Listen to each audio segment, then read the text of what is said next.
In one of my last videos, I said that I'm going to do my own bearing. But if I only knew how stupid I was. Hey, I thought it was all over. So, in my last video, I tried to print a linear bearing with a different structure, as you can see. One that will work. So, at least this is what I thought. It doesn't work at all. You can see my video somewhere here.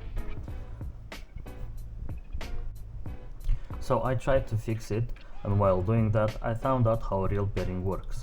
So long story short, the rod inside this hole doesn't spin the balls.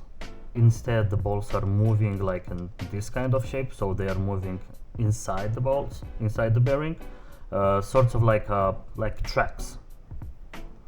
I tried printing them in spheres so I can glue them together later on, but now I've created two problems. The glue I was using was weak with acetone and my spheres were tearing apart, and also because of the scale I could not get the right form.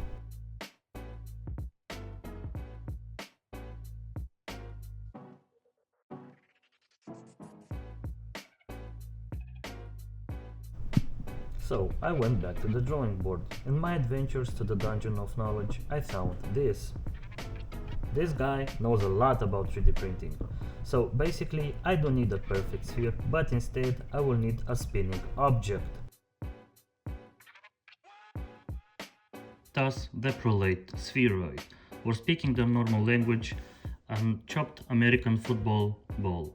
I hope you see it in the video, although the quality is not really great. So it's easier to print because it doesn't need to be printed in two parts, and it doesn't need any support, and it should be easier to mount, or at least this is what I thought. Well, it doesn't. Whatever I thought it's going to be, it's not.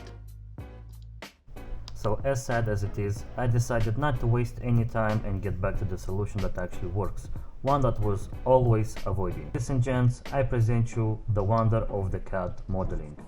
The most hurtful thing and disturbing one is that it actually works. Look at this, it moves freely without any kind of problem. Why did I waste so much time on that? I guess the wisdom from this is don't try to reinvent the wheel, or in other words, don't fuck around or else you'll find out.